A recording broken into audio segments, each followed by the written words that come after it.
우리 함께 찬송가 93장 찬양드리며 예배로 나아가겠습니다.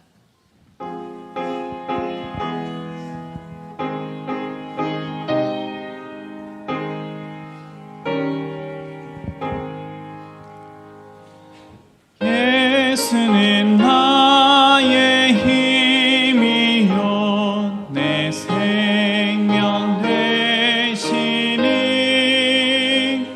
그 주 예수 떠나 살면 죄 중에 빠지니 눈물이 앞을 가리고 내 맘에 근심 쌓일 때 위로하고 힘주실 주 예수. 예수는 나의 힘이요 내 친구 되시니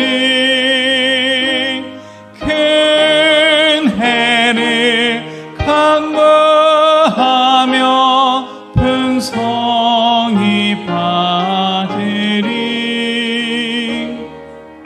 햇빛과 비를 주시니 추수할 곡식 많도다 귀한 열매 주시는 주 예수. 예수는 나의 힘이요 내 기쁨 되시니 그 명령을 준행하여 늘 충성하겠네.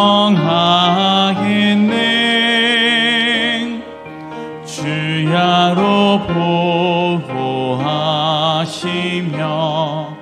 바른 길 가게 하시니 의지하고 따라갈 힘 주 예수.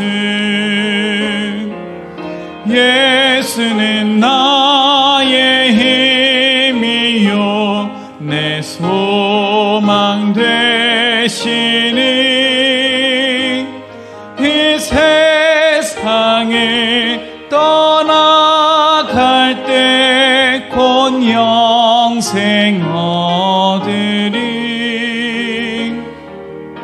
한없는 복을 주시고 영원한 기쁨 주시니 나의 생명 나의 기쁨 주 예수.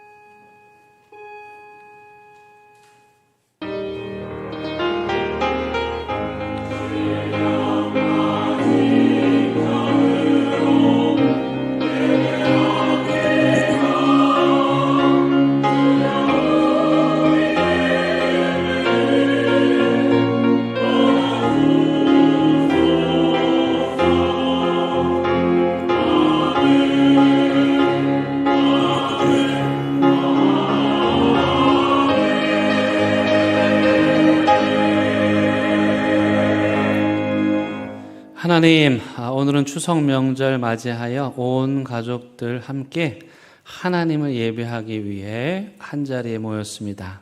오랜만에 모 교회를 찾은 이들, 그리고 흐뭇한 표정으로 사랑하는 자녀들과 함께 예배의 자리에 나온 이들에게 하나님의 약속대로 시온에서 내려오는 복을 부어 주옵소서. 그리하여 이들의 가정이 의와 화평이 입맞추고 인애와 진리가 만나는 복을 누리게 하옵소서. 이들이 멀리 떨어져 지낼 때에도 어디 있든지 예배가 이들의 삶의 중심이 되게 하시어 세대와 세대가 예배로 연결되고 이어지는 복도 누리게 하옵소서. 그 하나님을 예배하고자 하는 열망으로 이 시간 다시 엎드리오니 우리의 예배를 기뻐 받아 주시기를 예수 그리스도의 이름으로 간절히 기원드립니다. 아멘.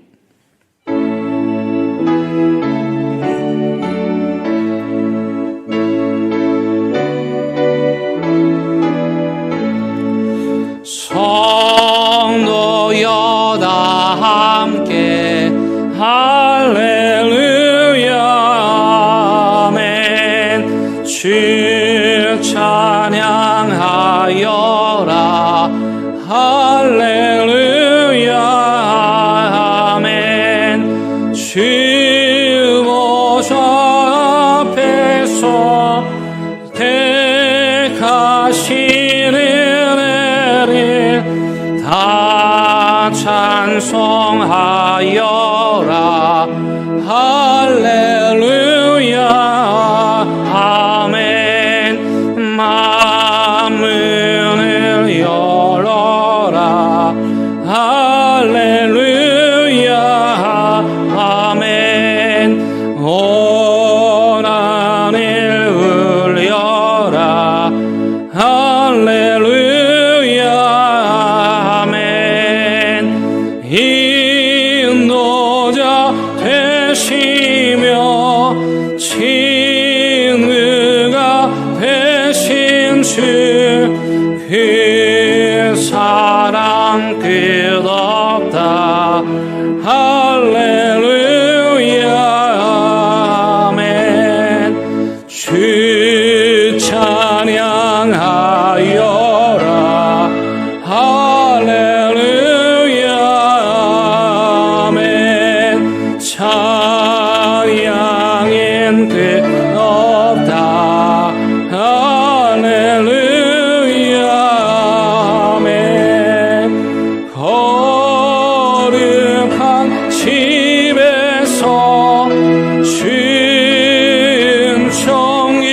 순종일이며 늘 찬송 부르자 할렐루야 아멘.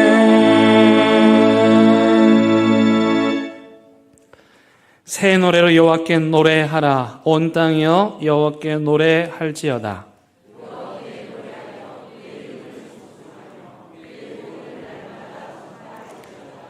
그의 영광을 백성들 가운데 그의 기이한 행적을 만민 가운데 선포할지어다.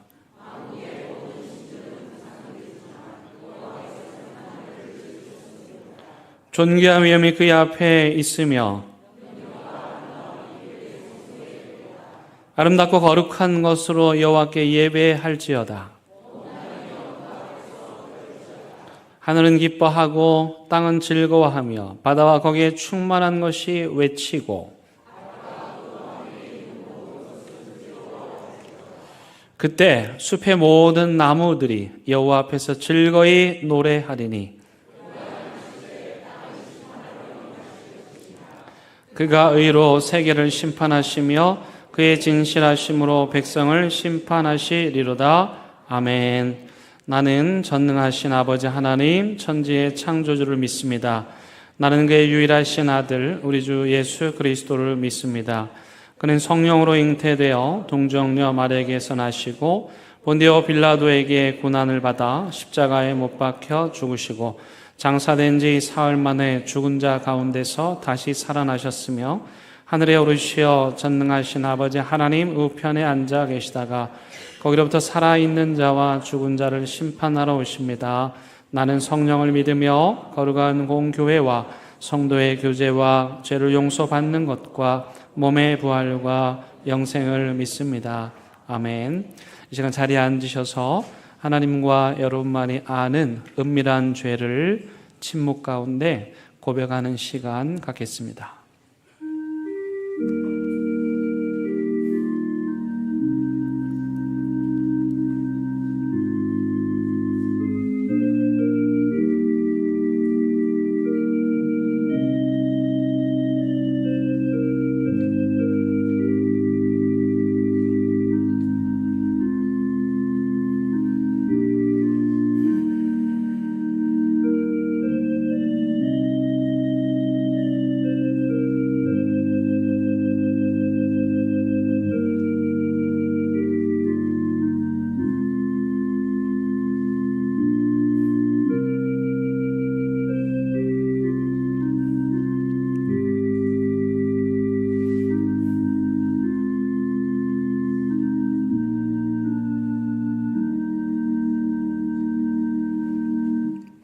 여기 참여하는 자들에게 주시는 하나님의 위로와 용서의 말씀이 있습니다.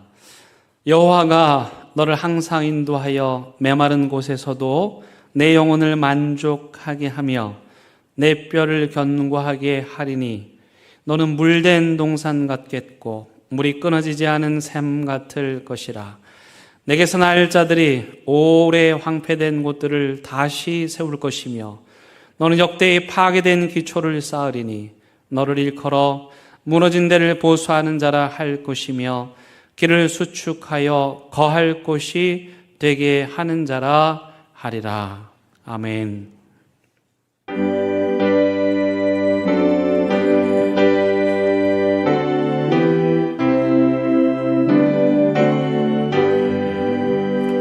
주 예수의 강림이 가까우니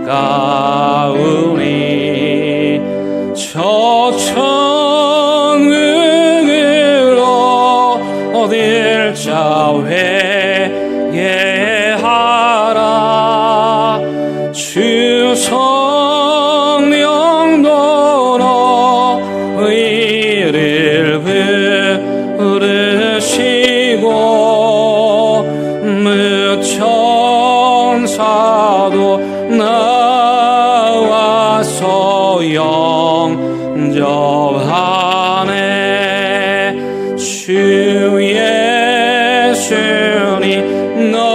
너희를 찾으시니 왜 의심을 하면서 오지 않나. 온 세상 죄 담당한 어린 양은 죄만 불러서 구원하네. 이 세상이 즐기는 재물로는 내 근심하고 초를 모면하니 또 숨쉴 때 위로를 못 얻으면 저 천국에 갈 길도 못 찾으리. 내 아버지 주시는 생명 양식 다 배불리 먹고서 영생하라. 곧 의심을 버리고 주께 오면 그 한없는 자비를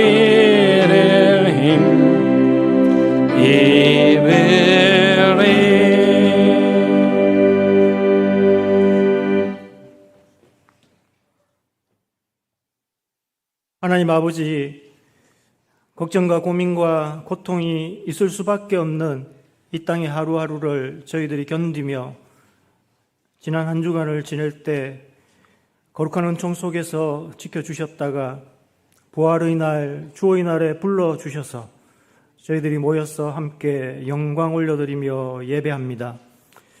예수 그리스도를 통하여 인간에게 새 생명을 얻고 구원받을 수 있는 길을 열어주셨음에도 감사드리며 예배드립니다. 대연 공동체가 작은 기도처에서 시작하여 오늘까지 험악한 일들을 겪기도 했지만 여전히 이어져서 이 예배당에서 저희들이 모여 예배드릴 수 있음에 감사드립니다. 추석을 맞이하여 각자의 처한 형편 따라 오가며 연락하며 가족들이 만나고 모여서 고마워하고 염려하고 기뻐하며 지낼 수 있게 해 주심에도 감사드립니다. 이스라엘 땅의 흉년기간 동안 요셉이 그 가족들을 잘 돌보아 주었던 것처럼 또 자기의 모든 가족들이 구원받게 했던 라합처럼 저희들도 저희 가족을 영육으로 도울 수 있도록 힘부어 주십시오. 가족을 미워하며 저희가 죄 용서받기를 구할 수 없으며 가족의 어려움을 외면하며 하나님의 사랑과 은혜를 얻을 수도 없을 것이기에 저희들이 그리스도인인 저희들이 각 가정에서 화목해하며 도우며 지낼 수 있도록 인도해 주십시오. 또한 대형 공동체 교우들끼리도 서로의 허물을 감싸며 서로의 부족함을 채워주며 화목하여 하나님의 평안이 가득한 교회로 계속 이어져서 선교하고 전도하고 지역사회에 봉사하며 예배하고 교회 가는 사역들이 계속될 수 있도록 도와주십시오. 사랑하는 우리 대연의 아이들과 저희 교우들의 모든 아이들이 건강하게 지내며 필요한 교육을 잘 받으며 성장할 수 있도록 지켜주시고 그들이 이 교회와 이 지역의 일꾼들이 될 수 있도록 인도해 주십시오. 지금도 각 부서에서 교회학교 교육을 열심히 하고 있는 교육자들과 교사들에게 더 많은 은혜와 능력과 지혜를 주셔서 교회 교육이 잘 이루어질 수 있도록 인도해 주십시오. 오늘 예배드리는 한 명 한 명이 간절히 간구하는 것들이 하나님의 뜻에 따라 각자의 삶에서 이루어질 수 있도록 도와주십시오. 저희들이 복 있는 사람의 길로 걸어가고 하나님의 말씀을 주야로 묵상하며 그 말씀을 준행할 때 저희들의 모든 일을 형통하게 해 주시고 복을 풍족하게 해 주실 것을 믿습니다. 실패하고 아프기도 하고 죽음을 겪기도 하는 것이 인생길이라는 것을 잘 알고 있지만 그런 것들로 인해 저희가 너무나 힘들어서 어찌해야 할지를 모르기도 합니다. 주변을 원망하거나 하나님을 원망하기도 합니다. 하지만 하나님을 믿고 의지하기에 하나님께 간구하고 부르짖는 연약한 심령을 긍휼히 여기셔서 병으로 고통받는 이들에게 고통을 이길 힘을 주시고 물질이 부족하여 부르짖는 이들에게도 견디고 해결할 수 있는 은혜를 내려 주십시오. 북한 땅 동포들도 개인의 자유, 신앙의 자유, 명절의 즐거움을 누릴 수 있는 자유의 때가 오도록 하나님께서 인도해 주십시오. 추석 연휴 기간에도 국민들을 위하여 주야로 국방의 의무를 다할 군 복무 중인 대연의 아들들, 모든 군인들 하나님 기억해 주셔서 지켜 주십시오. 여러 이유로 타지에 있는 대연의 교우들, 곳곳에서 그리스도의 증인으로 서 있는 선교사들 모두를 지켜주시고 필요한 은혜 채워 주십시오. 오늘 이 예배를 준비하고 예배에 참여하는 모든 예배위원들에게 필요한 은혜를 내려 주십시오. 말씀을 전하는 일을 통하여 하나님의 말씀을 바르게 듣고 깨달을 수 있도록 성령께서 저희 모두와 함께 해 주십시오. 이 모든 말씀 예수 그리스도 이름으로 기도합니다. 아멘.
오늘 우리에게 주시는 하나님의 말씀은 이사야 11장 1절에서 5절의 말씀입니다. 하나님의 말씀을 봉독하겠습니다. 하나님의 말씀을 경청하시기 바랍니다. 이새의 줄기에서 한 싹이 나며 그 뿌리에서 한 가지가 나서 결실할 것이요 그의 위에 여호와의 영, 곧 지혜와 총명의 영이요 모략과 재능의 영이요 지식과 여호와를 경외하는 영이 강림하시리니 그가 여호와를 경외함으로 즐거움을 삼을 것이며 그의 눈에 보이는 대로 심판하지 아니하며 그의 귀에 들리는 대로 판단하지 아니하며 공의로 가난한 자를 심판하며 정직으로 세상의 겸손한 자를 판단할 것이며 그의 입의 막대기로 세상을 치며 그의 입술의 기운으로 악인을 죽일 것이며 공의로 그의 머리띠를 삼으며 성실로 그의 몸에 띠를 삼으리라. 아멘. 하나님의 말씀입니다. 아멘.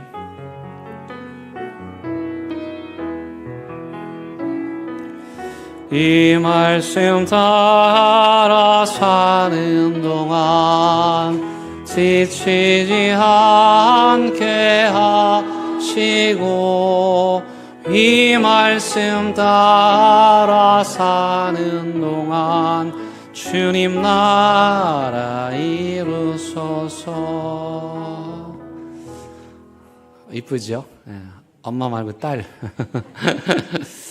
엄마도 이쁜데 너무 귀엽지 않습니까? 이름이 외자입니다. 희이고 성이 서시에서 서희인데 여러분 앞으로 만나면 이렇게 용돈도 좀 주시고 세뱃돈도 좀 주시고 그러면 좋을 것 같습니다. 오늘 명절을 맞아서요. 제가 지금 다른 교회에 와 있는 느낌이에요. 우리 교회 교인들은 다 어디로 가고 평소에 못 보던 못 뵀던 분들이 자녀분들이죠. 가족분들이 함께 와서 예배를 드리고 있습니다. 모처럼 모 교회에 오시니까 어떠세요? 좋으시죠? 이 명절 기간 동안에 여러분들의 가정에 하나님의 은혜와 평강이 충만하시기를 간절히 바랍니다. 10월이고요. 10월은 사랑하기 좋은 계절이죠. 그렇다고 아무하고나 사랑하시면 안 되고 사랑할 만한 사람하고 사랑하셔야 하는데요. 이 10월에는 우리 예수님하고 좀 사랑하고 싶어요. 그러니까 사랑이라는 단어를 영어로 love라고 하는데 사랑에 빠졌다 그럴 때는 fall in love라고 말을 해요. 그래서 10월 한 달 동안은 우리가 예수님과 사랑에 푹 빠지는 그런 한 달이 되고자 하는 마음으로 10월 예수님과 사랑에 빠지다라는 주제로 한 달 동안 말씀을 나누려고 그럽니다. 그렇게 하게 된 이유가 뭐냐면 10월은 우리 기독교인들에게 있어서 매우 중요한 달인데 그 이유는 10월의 마지막 주일이 바로 종교개혁 주일이기 때문입니다. 종교개혁 이러면 벌써 딱딱한데 이걸 한마디로 하자면 이것이죠. 교회가 길을 잃었어요. 교회가 잘못된 길로 갔어요. 그래서 어떤 사람들이 이대로 가면 안 된다. 우리가 바른 길로 가자. 돌아서자. 라고 한 운동이 바로 종교개혁이고 그렇게 종교개혁을 통해서 우리 개신교가 태어나게 되었죠. 그런 맥락에서 개신교도들에게 10월 마지막 종교개혁 기념주일은 매우 중요한 날이기도 합니다. 그런데 그 종교개혁가들이 이 길이 아니다고 잘못됐다고 바른 길로 가자고 주장할 때 그 주장의 근거가 무엇이었냐? 그 주장의 중심에 무엇이 있었냐? 그건 바로 예수 그리스도이십니다. 우리가 예수 그리스도를 따르고 예수 그리스도와 함께하고 예수 그리스도의 삶처럼 살아야 하는데 교회가 그렇지 못했다는 것을 고백하면서 이제부터는 예수님처럼 교회가 또 우리 자신들이 예수님을 따라 예수님을 사랑하는 삶을 삽시다. 이 주장이 바로 종교개혁입니다. 그 첫 번째 말씀으로 제가 이사야서의 말씀을 여러분들과 함께 나누려고 하는 이유는 이 이사야서는 초대교회 성도들, 2000년 전에 초대교회 성도들에게는 일종의 복음서와도 같은 것이었어요. 여러분 신약의 복음서가 마태, 마가, 누가, 요한 4권이 있고 이 복음서의 주된 내용은 예수 그리스도를 중심으로 하고 있지요. 그런데 초대교회 성도들은 이 이사야서를 보면서 야, 이거야말로 예수님에 대한 이야기로 가득 차다. 그래서 이사야서를 제5복음서라고 말하기도 했고 이 초대교회 성도들은 이사야서의 말씀을 통해서 교회의 일들을 해석하고 예수님의 생애를 해석했습니다. 그래서인지 신약 성경에는 시편과 더불어서 이 이사야서가 가장 많이 인용되는 구약 성경 중에 한 권이기도 합니다. 예를 들면 이 이사야서 7장에 보면은 임마누엘 언약이 나오죠. 처녀가 아이를 낳는다는 그 언약의 말씀. 초대교회 성도들은 바로 이 7장의 임마누엘 언약이 예수 그리스도를 의미한다고 믿었습니다. 그리고 9장에 나오면 한 아기가 이 땅에 태어날 것인데 평화의 왕으로 날 것이다 라는 그 말씀을 통해서도 그들은 그 이사야 9장 말씀을 읽으면서 거기에서 예수님을 떠올렸습니다. 또한 이사야 53장에 보면 고난을 당함으로써 오히려 세상을 구원하는 그 희생당하는 어린 양의 이야기를 읽으면서 그들은 십자가에서 돌아가신 예수 그리스도를 떠올렸습니다. 이처럼 이사야서 안에는 예수님을 생각나게 하는 말씀들로 가득 차고 실제로 예수님께서 공생의 사역을 시작하실 때 가장 첫 번째 설교에서 인용한 말씀이 바로 오늘 우리가 읽은 이사야서의 말씀입니다. 그런데 성경이 이게 분류가 되는데요. 이사야서는 예언서로 분류가 됩니다. 예언자들의 말씀이라는 것이죠. 여기서 잠깐 우리가 보고 있는 구약 성경 창세기부터 말라기까지 이 구약 성경을 똑같이 보는 사람들이 있습니다. 누굽니까? 이스라엘 사람들이죠. 오늘날 이스라엘 사람들이고 그들을 히브리인이라고 보통 부르는데 그들은 우리가 알고 있는 구약을 자신들의 경전으로 삼고 있습니다. 그래서 우리가 구약이라 그러면 되게 기분 나빠합니다. 왜냐하면 그들에게는 오직 이 구약만이 유일한 하나님의 말씀 성경이기 때문이죠. 근데요, 똑같은 구약을 가지고 있는데 이 이스라엘 사람들이 보는 관점과 우리가 보는 관점이 약간 다릅니다. 그 차이가 어디서 나타나냐면은 이 성경을 배열하는 구조에서 차이가 납니다. 창세기부터 말라기 성경까지 히브리인들의 성경의 배열과 우리의 성경의 배열이 다릅니다. 여러분 책을 읽으실 때, 또 영화를 볼 때, 드라마를 볼 때 뭘 봐야 되냐면은 구조를 파악해야 됩니다. 작가들은요, 이 구조를 치밀하게 짬으로써 독자들로 하여금 자기가 말하고자 하는 것을 말하고 독자들의 흥미와 관심을 불러일으키기 때문이죠. 그래서 어떤 글을 읽거나 책을 읽을 때 구조 파악이 매우 중요합니다. 왜냐하면 그 구조 안에는 작가의 의도가 담겨 있기 때문이죠. 제가 책을 사면 책의 제목과 더불어서 가장 먼저 보는 게 책의 목차입니다. 그 목차를 쭉 보면 이 사람은 지금 어떤 얘기를 하려고 하는구나를 알 수가 있는 것이죠. 그런 맥락에서 똑같은 성경인데 히브리인들과 우리 기독교인들의 성경의 구조가 다르다는 것, 이게 우리가 주목할 필요가 있죠. 자, 그렇다면 히브리인들은 어떻게 성경을 구조를 짰느냐? 먼저 모세가 썼다는 5권의 책, 모세오경이 맨 앞에 나옵니다. 그 다음에 뭐가 나오냐면은 예언서의 말씀이 나옵니다. 그리고 나머지 역사서와 지혜서의 말씀들이 뒤를 따릅니다. 그러니까 오경의 말씀이라는 건 뭐냐면 한마디로 하나님의 규범이죠. 우리를 그리스도인으로 삼고 하나님의 자녀로 삼고 자녀답게 살라는 일종의 규칙, 율법, 법률 같은 것이죠. 그래서 그 길을 따를 때 복을 받고 그 길을 벗어날 때 하나님의 심판을 받는다는 그 말씀, 우리에게 신앙의 기준은 뭔가, 삶의 기준은 뭔가를 제시하는 규범적인 책이 오경입니다. 그래서 맨 처음에 제시가 됩니다. 그런데 인간들이 그 오경에서 약속된 삶을 지키지 못했죠. 하나님과의 약속을 깨뜨린 거죠. 질서가 깨어져 버린 것이에요. 그래서 이 히브리인들은 예언서를 바로 그 뒤에 붙입니다. 무슨 뜻입니까? 예언자들을 통해서 그들로 하여금 하나님 말씀 앞에 다시 회개하고 돌아오라는 말씀을 하기 위해서 오경의 약속을 깨뜨린 그들에게 예언서의 말씀을 바로 이어서 선포하고 그 다음에 맨 마지막에 지혜서와 역사의 이야기들이 나옵니다.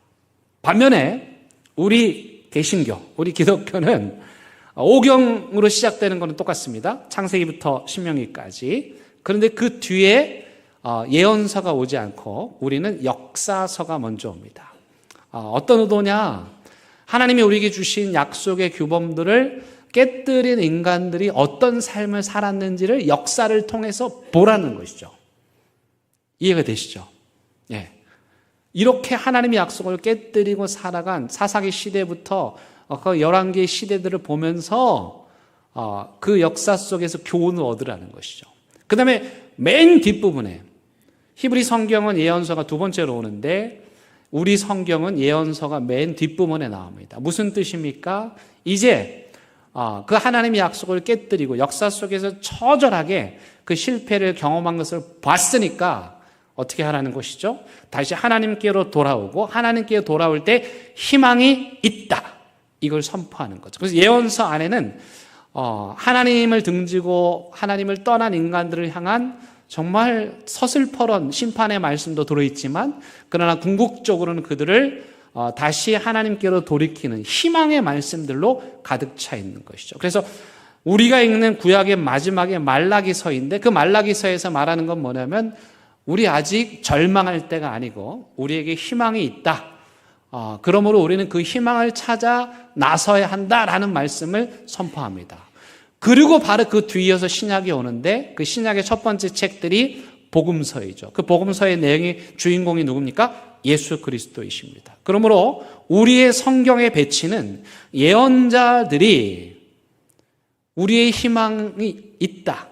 우리에게는 아직 절망할 때가 아니고 다시 믿음으로 일어나야 한다. 그러니 그 희망을 찾아 떠나라.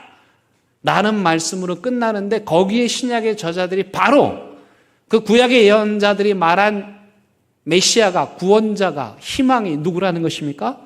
예수님이라는 사실을 이야기하는 것이죠. 그러니까 성경의 구조만 보아도 우리는 이 성경의 중심 인물이 예수 그리스도이시고 구약에서 그토록 그 죽음과 절망과 공포에 쌓여있는 자들에게 희망을 선포했을 때 그 희망은 바로 신약 성경에서 말하는 예수 그리스도라는 것을 우리가 구조만 봐도 알 수가 있는 것이죠. 어쨌든 히브리인들의 성경과 우리의 성경의 배열은 다르지만 결론은 같다. 뭐요? 희망이 있다. 그 희망을 찾아 나서라. 히브리 성경에서는 그 희망이 누구인지 말하고 있지 않지만 우리는 거기에 새로운 약속을 덧붙여서 그 새로운 희망은 바로 예수 그리스도다. 이렇게 선명하게 우리에게 말씀하는 거죠.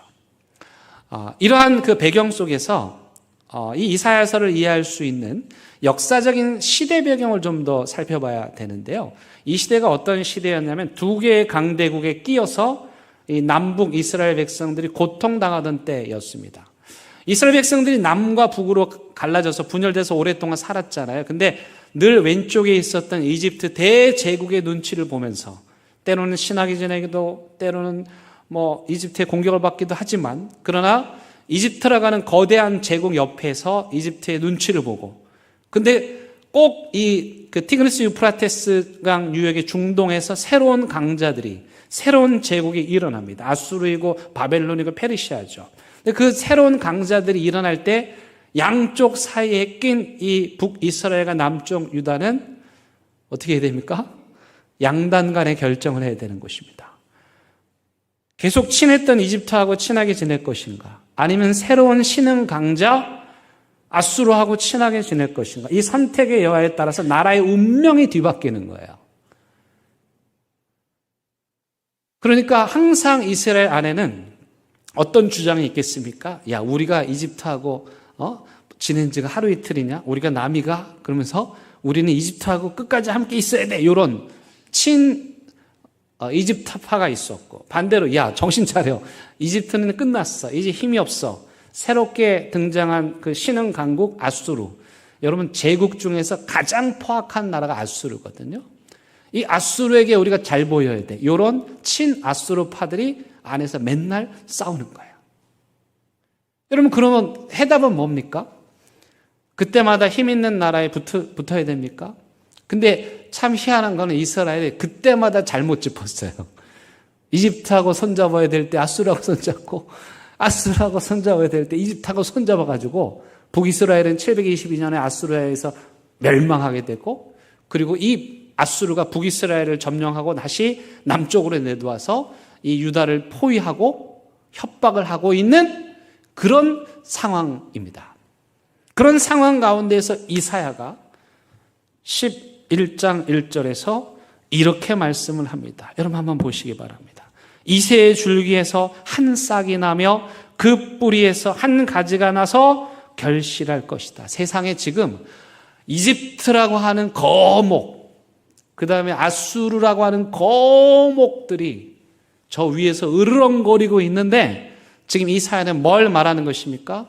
그 나무에 견줄 만한 큰 나무가 아니라 그 나무들의 눈에는, 시야에는 포착되지 않는, 보이지 않는 그 나무 저 땅바닥에 이제 막 자란 새싹을 이사야가 주목하는 거예요. 게다가 이게 이 새싹이 누구의 집안입니까? 이새의 집안, 다윗의 아버지인데 이 집안은 그때 당시 별 볼 일 없는 집안이었습니다. 아들이 있었는데 사무엘이 왕 세우려고 갔는데 첫째부터 그 일곱째까지는 다 그저 그랬어요.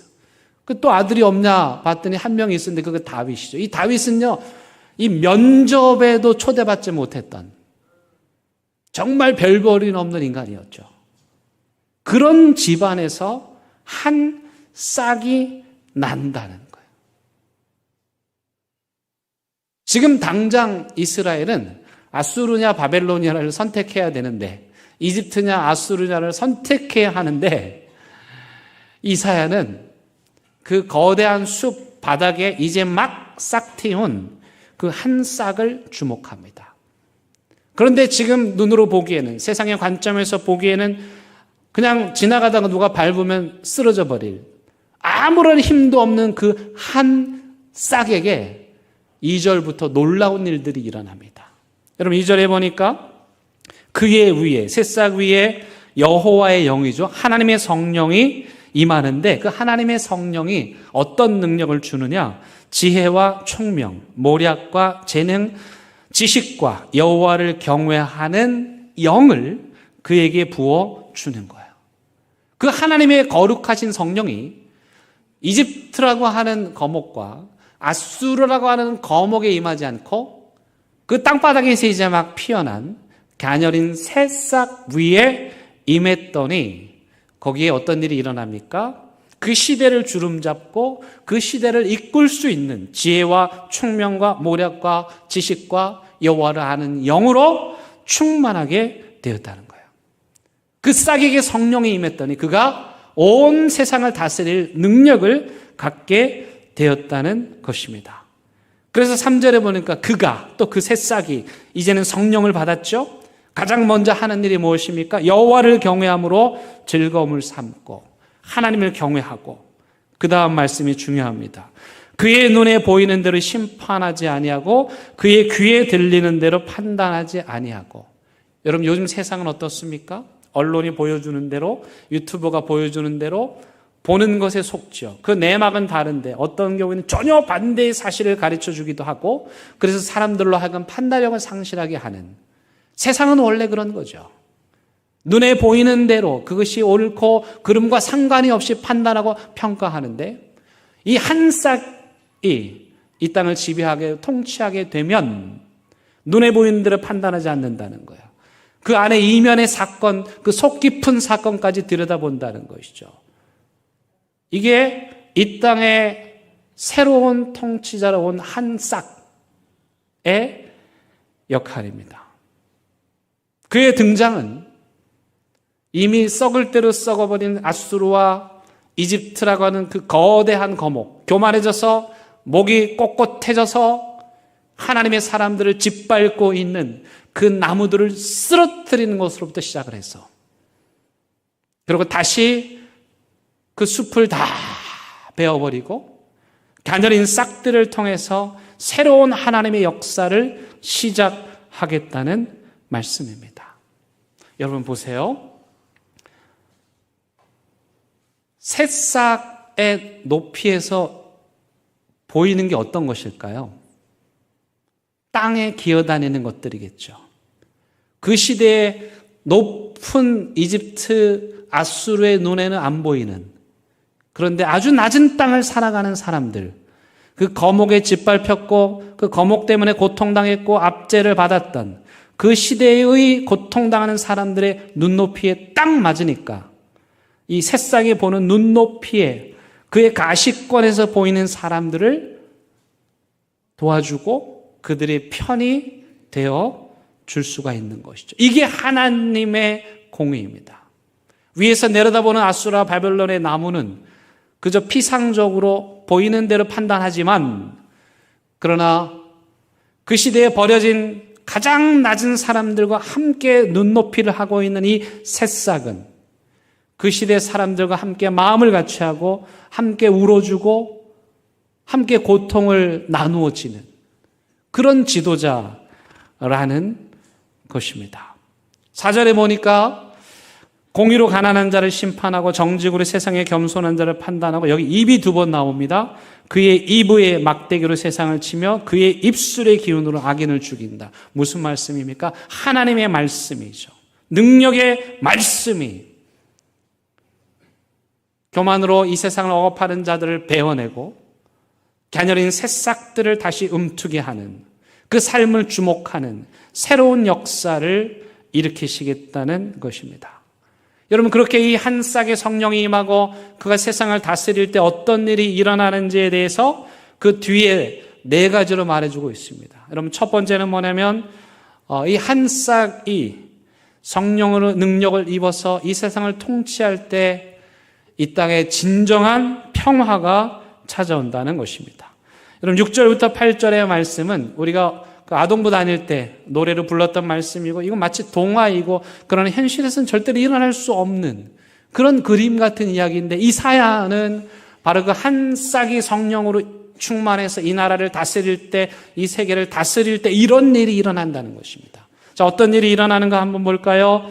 6절부터 그때 에리가 어린 양과 함께 살며 표범의 어린 염소와 함께 누우며 송아지와 어린 사자와 살찐 짐승이 함께 있어 어린아이에게 끌리며 암소와 곰이 함께 먹으며 그것들의 새끼가 함께 엎드리며 사자가 소처럼 풀을 먹을 것이며 젖 먹는 어린아이가 독사의 구멍에서 장난쳐도 장난하며 젖된 어린아이가 독사의 굴에 손을 넣을 것이라.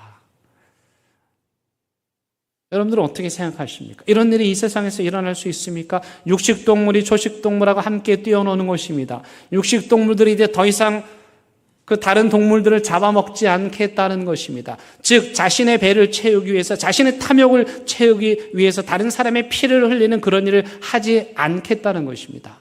어린아이가 뱀의 굴에 손을 넣고 장난을 치고 그 뱀과 함께 어린아이가 뛰어노는 이런 장면, 현실에서는 불가능하겠죠. 그러나 이 한 싹이신 성령으로 충만한 자가 이 땅을 다스릴 때 이런 일이 일어난다는 겁니다. 저는 이 일이 일어난 걸 보지는 못했지만 제 후배 여자 목사님께서 이 이사야의 말씀을 그대로 현재 재현하면서 시골에서 목회를 하고 계십니다.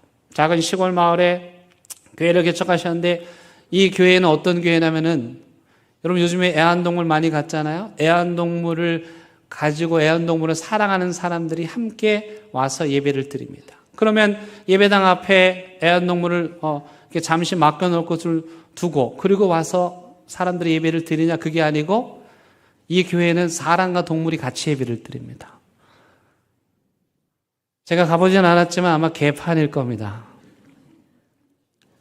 멍멍이라 그러면 안 되지. 예. 개님들, 고양이님들 다 오셔가지고 같이 예배를 드리는 거예요. 이 목사님은 그런 일을 이 땅에서 이루어야 한다, 동물과도 평화를 이루어야 한다라고, 그게 가능하다라고 믿고 하고 있는데, 저는 속으로 그건 아직 아니야 생각을 하지만, 그러나 그 후배 목사님의 그 마음은 제가 응원합니다.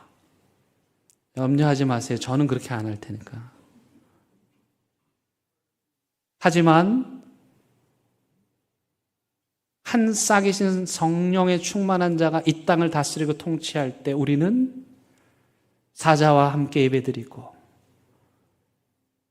어린 양과 함께 예배드리는 그 평화가 이 땅에 이루어진다는 거예요.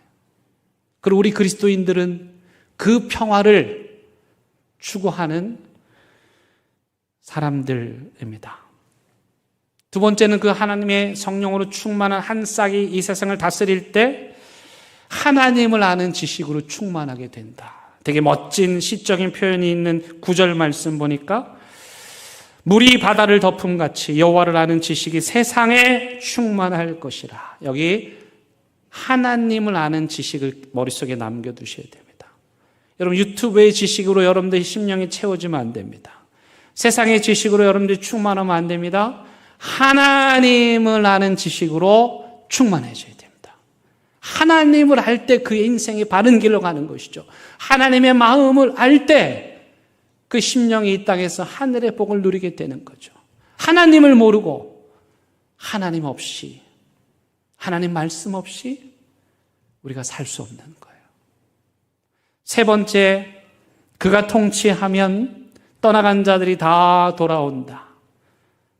이집트에 또 바벨론의 포로로 잡혀간 이스라엘 백성들이 다시 돌아오는 꿈을, 환상을 이사야가 봅니다. 그리고 마지막에는 남과 북이 하나가 되는, 북쪽 에브라임과 남쪽 유다가 하나가 된다, 통일된다 그 말이죠. 이 표현이 너무 재미있는데요. 13절 한번 보시면 거기 에브라임의 질투는 없어지고 유다를 괴롭게 하던 자들은 끊어지며 에브라임은 유다를 질투하지 아니하며 유다는 에브라임을 괴롭게 하지 아니할 것이요. 제가 왜 이게 재미있다 그러냐면은 남북으로 나눠졌잖아요. 그러니까 항상 큰아들 의식은 이 남쪽에 있었어요. 그러다 보니까 이제 이 북쪽은 남쪽을 늘 질투했죠. 또 반대로 이 유다는 북쪽을 무시했어요. 그러니까 오늘 이 말씀에 따르면 더 이상 북쪽은 남쪽을 질투하지 않을 것이고 남쪽은 북쪽을 괴롭히지 않겠다.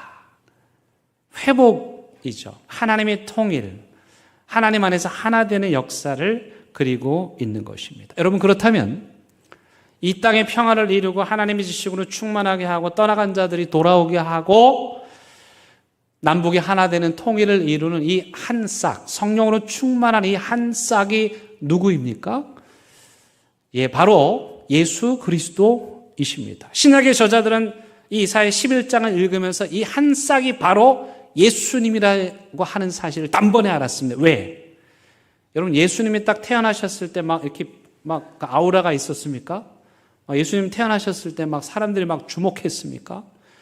여러분 우리 예수님은 고운 모양도 없고 풍채도 없고 성경대로 하자면 얼굴도 못생기셨고 키도 왜소하고 태어난 데는 어디입니까? 나사렛. 어떤 사람이 야 나사렛에서 났는데 대단한 사람이야 그랬더니 나다나엘이 나사렛에서 무슨 선한 게 나겠느냐. 기분 나쁘게. 그 정도로 주목받지 못하는 싹 같은 거대한 로마 제국이라는 나무와 헤롯 왕이라고 하는 거목과 종교 지도자들이라고 하는 그 거대한 악의 숲에 가려서 보이지 않는 한 싹, 나사렛에서 변방에서 별 볼 일 없는 그 예수, 바로 그가 온 인류를 구원할 한 싹이신 예수님이라는 사실을 깨닫게 된 거야. 그래서 신약의 저자들은 그 말씀을 통해서 예수님이 어떤 일을 하실 것이다? 어린아이들이 독사글에 손을 넣고 사자들이 어린 양과 뛰어노는 이 땅의 평화를 이루어 주실 것이다. 그 예수님께서 이 땅에 하나님을 아는 지식, 악으로 가득한 이 세상에, 쓸데없는 지식으로 가득한 이 세상에, 자기를 파괴하는 지식으로 가득한 이 세상에 하나님을 아는 지식으로 충만하게 하시고 떠나간 자들이 다시 돌아오며 남북으로 갈라진 나라가 하나 되게 하는 그 엄청난 일을 바로 예수 그리스도께서 하실 것이라고 신약의 성도들은 굳게 믿었습니다.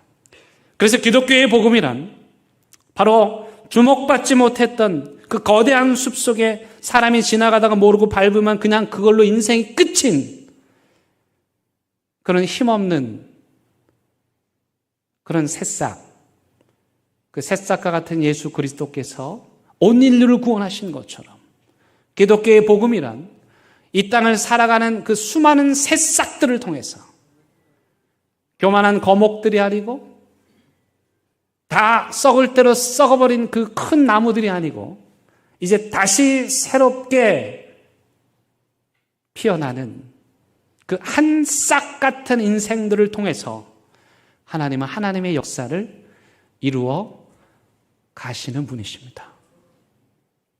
혹 우리가 이집트처럼 교만해질 수도 있습니다. 혹 우리가 아수르처럼 교만해질 수도 있습니다.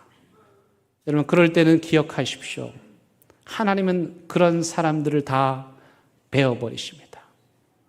그리고 새로운 하나님의 역사, 새 싹을 통해서 하나님의 역사를 이루십니다. 제가 소백산 기도원에 자주 가잖아요. 그 소백산에 가면은 입구에 그렇게 크진 않지만 꽤 멋진 소나무 숲이 있습니다.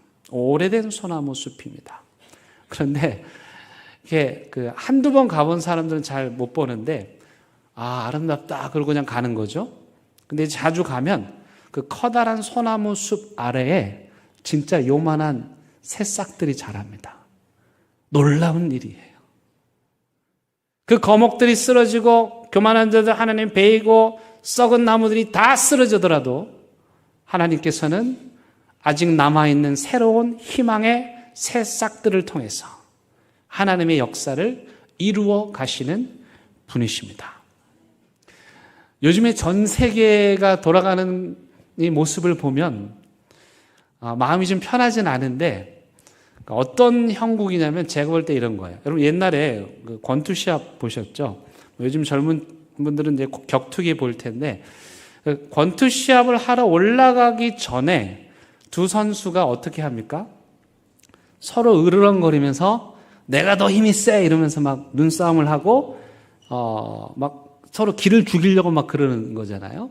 그리고 곧 이어서 링 위에 올라가서 싸움이 벌어지는데 제가 볼 때 지금 이 세상, 이 전 세계가 돌아가는 현상이 링 위에 올라가기 전에 각자 저마다 자기가 힘이 세다고 힘을 자랑하면서 서로를 협박하고 겁박하는 뭐 이런 분위기예요. 그러니까 저 멀리 있던 사람들도 있던 나라들도 일어나서 야 그래 우리도 힘 있어 우리도 무기 있어 막 이러면서 지금 전 세계가 다 무기 자랑 힘 자랑하고 있는 상황입니다. 그냥 그 정도에서 끝났으면 저는 좋겠는데 어쩌면 이들이 링 위에 올라가서 싸우는 일이 벌어질 수도 있을지 모르겠어요. 여러분 이럴 때 우리는 어느 편에 서야 됩니까? 우리가 힘 자랑할 게 별로 없어가지고 우리는 어디 선을 잡아야 됩니까? 원래 잡던 대로 이집트 선을 잡아야 됩니까? 아니면은 신흥 강국 아수르의 선을 잡아야 됩니까? 우리는 어디에 서야 됩니까? 이번 명절에 혹시 식사하시면서 이런 얘기가 나오거든 안 하시는 게 좋습니다. 그러나 굳이 이런 이야기가 나온다면 제가 거기에 대한 해답을 말씀드리겠습니다. 이사야 예언자가 말하는 것처럼 우리는 그 거대한 거목, 우리를 둘러싸고 당장이라도 이 나라를 어떻게 할 것 같은 그런 이집트와 아수르 사이에서 이집트도 아니고 아수르도 아니고 그 거목 아래서 이제 막 싹을 틔운 그 한 싹, 그 예수 그리스도를 붙잡아야 희망이 있습니다. 아수르가 18만 5천 명을 거느리고 와서 산헤립이 예루살렘을 포위합니다. 피를 말립니다. 당장이라도 죽이겠다고 엄포를 놓습니다. 18만 5천 명입니다. 전 세계 제국에서 가장 포악하고 잔혹했던 앗수르 18만 5천 명. 그때 히스기야는 누구의 손을 잡았을까요? 앗수르의 손도 이집트에게 도와달라고 하지도 않고 그는 하나님께 기도했습니다. 그때 자고 일어났더니 예루살렘을 포위하고 있던 18만 5천 명이 다 죽은 거예요. 역사 속에서 이 사건을 추적하면서 역사가들은 이건 아마 전염병이 돌았을 것이다. 그렇지 않고 18만 5천 명이 한꺼번에 그렇게 죽을 수 없다.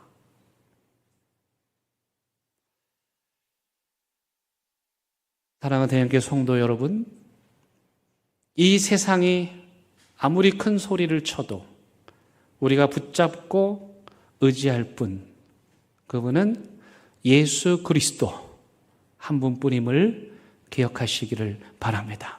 그 예수님께서 오늘날 힘 자랑하는 그들을 부끄럽게 하실 것이고, 그 예수님께서 이렇게 착하게 살아가는 우리 대한민국을 지켜주실 것이고, 그 예수님께서 이 땅에 평화를 이루어 주실 것입니다. 그 한 싹 예수, 그분 붙잡고 살아가는 저와 여러분들 되기를 바랍니다. 함께 찬양하시겠습니다.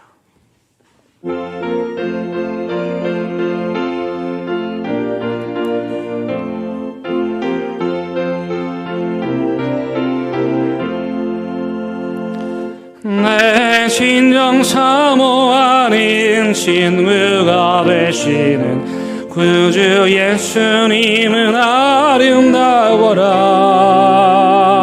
상 밑에 백합하여 빛나는 새벽별, 주님 영원할 길 아주 없도다. 내 마음이 아플 적에 그 위로 되시며, 나 외로울 때 좋은 친구라. 주는 여산 밑에 백합, 빛나는 새벽별, 이 땅 위에 비길 것이 없도다. 내 맘의 모든 염려 이 세상 모나 주님 항상 같이 하여 주시고, 시험을 당할 때에 악마의 개교를 즉시 물리치사 나 지키네. 아멘. 온 세상 날 버려도 주 예수 안 버려 끝까지 날 돌아보시니.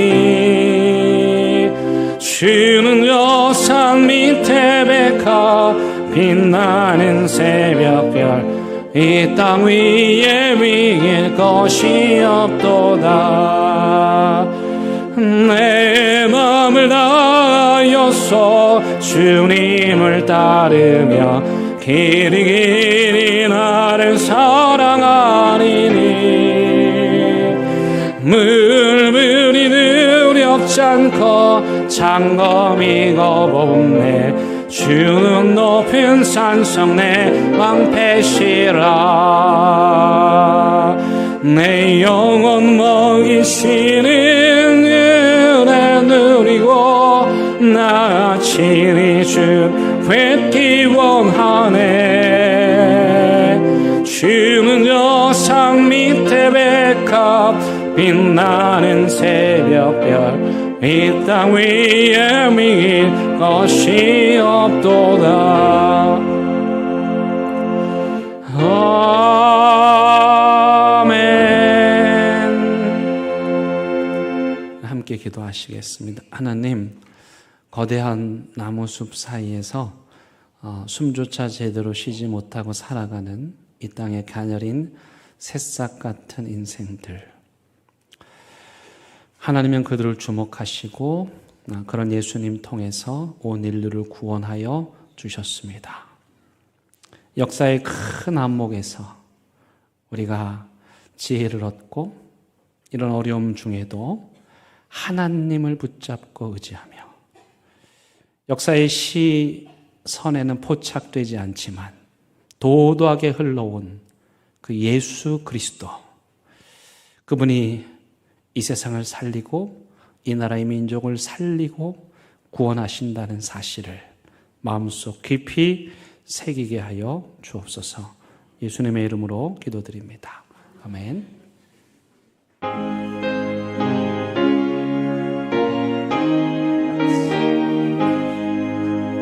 진리와 생명 되신 주, 이 몸을 바치옵니다. 믿음과 소망 사랑에 한 마음 되게 하소서. 아멘.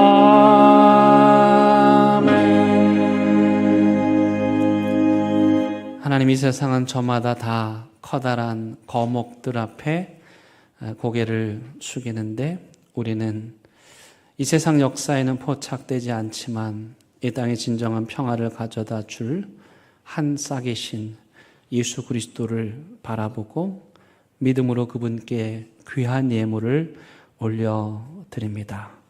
드리는 손길, 그 마음과 믿음의 고백들 축복하여 주시고 이 땅을 살아가는 동안 물질 어려움 겪지 않도록 하늘의 풍성한 은혜를 이들의 삶에 가득 부어 주옵소서. 이 예물을 통하여 또 숨지기고 살아가는 이 땅의 수많은 가련한 인생들 위로하고 구원하고 회복케 하여 주옵소서. 예수님의 이름으로 기도드립니다. 아멘. 함께 인사하시겠습니다. 명절 잘 보내시기 바랍니다. 감사합니다. 오늘 우리 지금 명절 맞아서 우리 부모님 댁 찾아온 자녀분들이 많이 계십니다. 그분들 오랜만에 오셨는데 큰 박수로 환영하도록 하겠습니다. 잘 오셨습니다. 감사합니다. 교회 소식 함께 나누겠습니다. 오늘 등록하신 두 분 계십니다. 이걸 새신자라고 할 수 있을지 모르겠는데 우리 유은자 권사님, 우리 따님, 우리 이혜진 성도님, 또 김영아 성도님, 잠깐 손 한번 들어주십시오. 큰 박수로 환영하도록 하겠습니다. 감사합니다. 오늘 예배 후에 재직회 있습니다. 많이 참석해 주시기 바라고, 오늘 점심은 교회에서 준비하지 않았고요. 가족들과 함께 식탁 교제 나누실 수 있기를 바랍니다. 오후에 있는 구역 사랑방 모임도 쉽니다. 그 대신 그 예배 모범안을 가지고 가셔서 가정에서 가정 예배를 드리시기 바랍니다. 새벽 예배는 이번 주 월요일부터 수요일까지 쉬도록 하고, 목요일부터는 새벽 예배 드리고요. 수요 성경 공부는 정상대로 진행하도록 하겠습니다. 우리 빈선욱 청소년부 교사로 임명 받았습니다. 일부 예배 참석했는데요. 격려해 주시고 기도해 주시기를 바랍니다.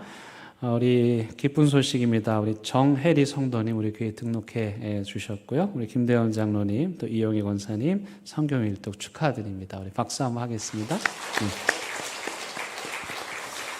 좀 안타까운 소식입니다. 우리 김대원 장로님께서 건강상의 이유로 1년 동안 장로직을 휴무하시게 되었습니다. 건강 잘 회복하실 수 있도록 기도해 주시기를 바라겠습니다. 우리 안메리 집사님, 하나님의 은혜 가운데 하나님 품으로 잘 보내드렸습니다. 우리 안사라 집사님을 포함해서 유가족분들 위해서 여러분 기도해 주시기를 바랍니다. 이제 다 함께 일어나셔서 결단의 찬양 부르시겠습니다.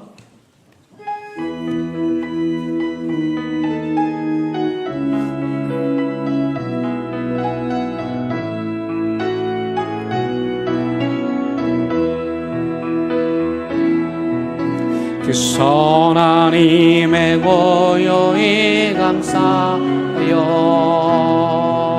그 놀라운 평화를 누리며 나 그대들과 함께 걸어가네. 나 그대들과 희망을 여네. 주께서 밝히신 작은 촛불이 어둠을 헤치고 타오르네. 이제 재물이 모두 하나 되어 오늘 이에 비추게 하소서. 그 선하님이 우리를 감싸시니 믿음으로 일어나리 기대하네. 주 언제나 우리와 함께 계셔. 하루 다가르가는 새로운 우리 주 예수 그리스도의 은혜와 하나님의 크신 사랑과 성령님의 인도하심이 교만과 죄로 얼룩진 그 거목들 사이에서도 겸손하게 한 싹이신 예수님을 따라 살기를 다짐하고 또 다짐하는 사랑하는 대인교 모든 성도들 위해 너희들 가정과 일터와 사업장 위에 이 나라 이 민족 위에 이제부터 영원토록 함께 하시기를 간절히 축원합니다. 아멘.